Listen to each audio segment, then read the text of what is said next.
Hello, Keith Rucker here at VintageMachinery.org.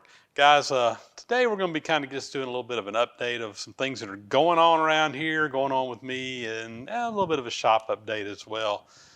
Just kind of keep you guys informed. I had mentioned about 3-4 weeks ago in an odds and end video that I had some surgery coming up. So it was something that had been planned for a while. I had to have some surgery to my stomach to take care of a little issue that had been going on for quite some time. Wasn't anything super major or crazy, but anytime you have surgery, obviously that you're going to be kind of out of commission for a while, and that's more or less what has happened to me over the last few weeks. So I went in, had my surgery, everything went great. Recovery has gone very good. As a result of having the surgery, and because it was on my stomach, of course, I was on a very specialized diet for quite a while, which has really kind of been challenging in itself. Basically on a liquid diet for about 21 days as my stomach is healing up. I have since transitioned over to being able to eat soft foods. Right now is what I'm on. So I can eat a scrambled egg, I can eat some flaky fish, I can eat, soft type things. But good news is, and next week I should be pretty much kind of behind the whole surgery thing. Should be back to being able to eat whatever kind of I want to. I also should be able to have my lifting restrictions removed. Right now they don't want me picking up more than about 10 pounds because of the incisions and stuff they had to make. It was all laparoscopic, so no major incisions, but still giving things time to heal so I can get patched up. But surgery seems to be a success. It is going to be a little while before I'm really kind of able to fully eat. I mean, I'm kind of moving in that direction, but right now my portions are extremely small because my stomach is still a little bit swollen and will be for a while before it kind of gets back to where I can be somewhat back to normal. The good news is, I guess you could say, is that being on that liquid diet for a while and everything else with this diet that I've been on for the last month, I've dropped a good bit of weight, which I needed to. So I'm going to take advantage of that and really try to use this whole situation as a springboard to hopefully be able to drop even some more weight and get myself in a little bit of a healthier situation there. Did have one complication. Maybe not complication is the right word. It's probably associated with the surgery, but kind of separate from it too. But last week, one morning, I got up and I was extremely dizzy.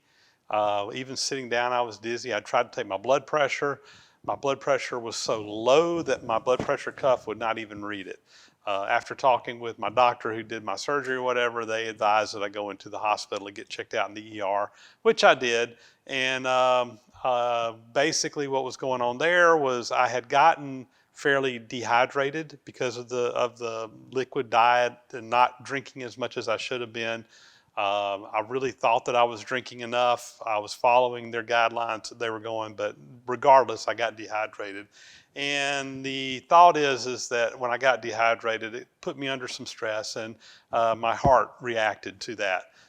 Basically, I was going in and out of AFib and aflutter for a little while, where my top chamber of my heart was beating faster than the bottom chamber of my heart. I had an irregular heartbeat.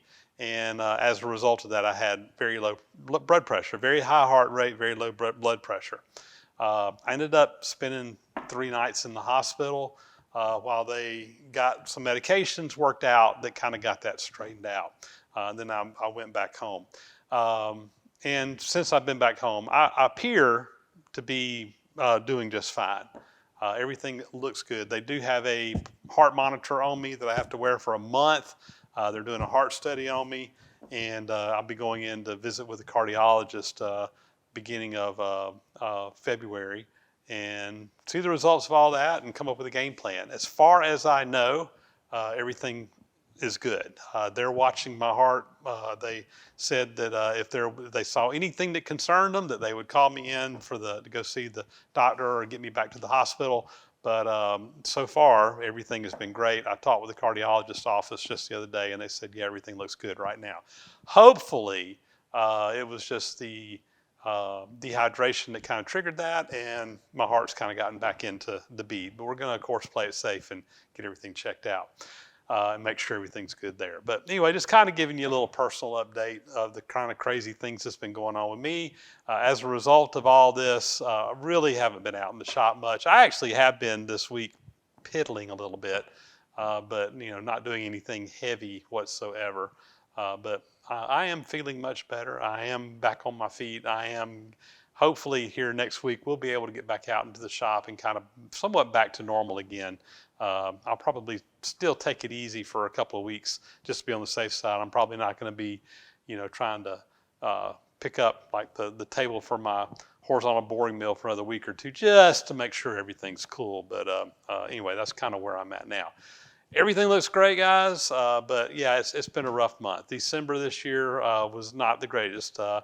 You can only imagine with all the good food and the good treats and everything that you get around Christmas time, and there I was stuck at home on a liquid diet. It was not fun, but I've got it behind me, and hopefully the surgery is going to take care of these issues I've been having for a while now and put me on a track going forward that's going to be in a much better place. So anyway, just a little personal update. Today on this video, we're not going to be able to do much, but I do have a couple of little light jobs I want to take care of. First thing I want to do with you is I got a little belt that needs to be relaced. So I thought I'd do that. This is actually for a viewer, Bob Underwood down in Florida. And I think he said this goes on a dual bandsaw. And the belt was slipping and asked if I could relace it. And I said, yeah, I'd be glad to. So we're going to go do that. Also going to give an update on the 10EE lathe, kind of tell you where we are on it. We've ran into a couple of little snags with that. Hopefully we're working our way through it, but I did want to kind of give you guys an update because it's been a while since we've done that as well. So let's go lace this belt and then we'll give you an update on the 10EE. So I've got my clipper lacing machine here. This is the nice fancy floor model. They made these in several different versions. Some of them just used a vise to clamp things together. This one is a nice floor model, like I said. And what I've got here, this is just some number 2 lacing. There's a comb in the bottom of this to properly space all the things apart. We're going to take a pin and capture those in the bottom. That will simulate the pin that will link these 2 ends of the lacing together. And then I'm just going to pull this little piece of paper out. This is what kind of holds them together. Whoops, one of them didn't catch there, but I can manually put it back in, I think. There we go. It's got it back in there. Now I'm going to cheat a little bit here. Instead of doing this twice, I'm just going to do it once. We're going to clip both sides at the same time. I got a little bit more lacing in there than what I need, or more staples in there than what I need. But what we're going to do is we're just going to squeeze this together. And if you notice, it started crimping, but it didn't go all together. But if I crank this handle, it's going to tighten that vise up a little bit. And we're just going to keep doing that until we get it nice, tight. One more right there. That should do it. Open that back up. We'll pull our pin out. And our belt is laced. You can see it comes together nicely. We'll get a pin for that. And that one's done. We'll pull these extras out and just throw those away. Now to finish the job, I've got a piece of the material that comes with this lacing to make the pins out of, and we'll just take a pair of wire cutters and cut that. Here we go. We'll bring them around here. Put those together. That pin will just slide right in there. And we got a nice lace job. Simple, little, quick, easy job. We'll give you guys a quick update on the 10EE project. We started this, it's been a while now, built the panel out over here and have been slowly trying to troubleshoot a few issues and get a few things working. And unfortunately, it has been a lot of challenges. Been working with John, the guy up in Minneapolis, who has kind of helped design this whole system. And both of us have been kind of pulling our hair out a little bit because it's not working exactly like it needs to. And the problem we've been having is when we turn this thing on and run it, everything appears to go good, but after the motor runs for a fairly short period of time, it's been having problems with going into an overcurrent situation on the board, which is a fault, and it's causing the board to drop out. The frustrating thing is that we're measuring all the currents and everything that's going into it, and it shouldn't be going into this overcurrent situation. So we're really not exactly sure what's going on. I'll be honest with you right now, our suspicion is that this board, or this drive here, this 514C Parker drive, may be defective. That's kind of where we're at right now. I did purchase this used. It was supposedly tested before I purchased it, and it does work. It just doesn't, it's not working exactly right.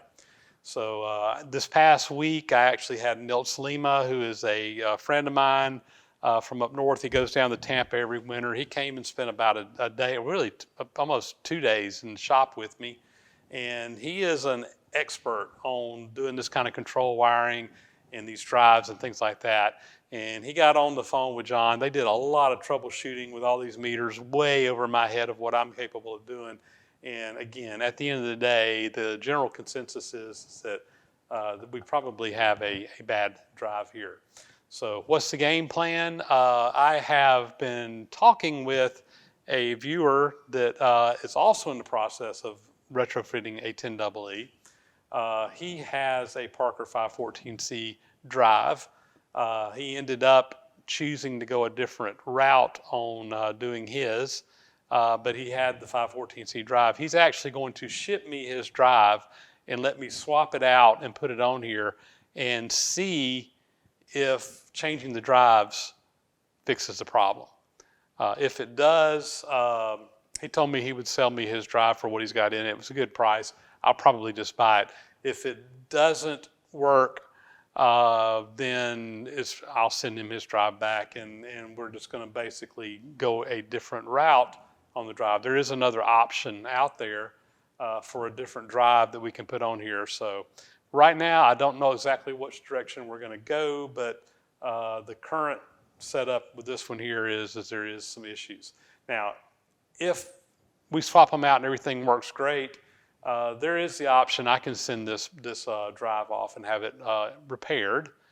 There are companies out there that have the ability to hook these things up and diagnose them and do it. And that's probably what I will do with this drive, because I do still have another 10EE that needs to be hooked up and working. So if it is a faulty drive and I can get it repaired, that's probably what I'm going to do. But that's kind of where we're at.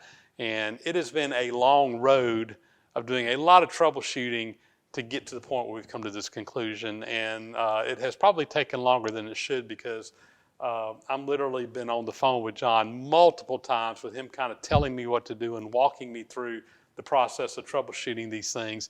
And I've been following his instructions, and guys, I'm learning a lot along the way, but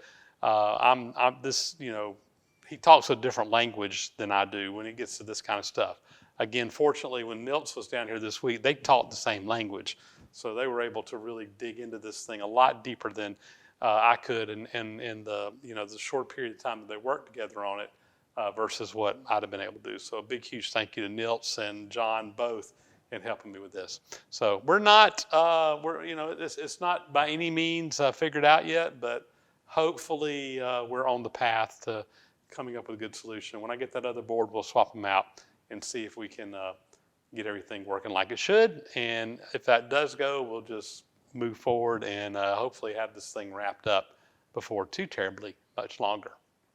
Well, there we go, guys. I know that's not a whole lot, but that's about all I can pull off today. I am, like I said, still on the mend, but doing a heck of a lot better. Getting more and more energy every single day and really able to get more done every single day. And hopefully here in another week or two, couple of weeks, we'll be back to normal and be able to kind of get things going back out here in the shop and generate a little more content for you guys. But that's where we're at. And with that, that is going to be a wrap. As always, guys, thanks so much for watching. Please subscribe to the channel if you haven't already. Thumbs up and comments, always greatly appreciated. Hit that bell icon up there to get notifications when new videos are posted to the site.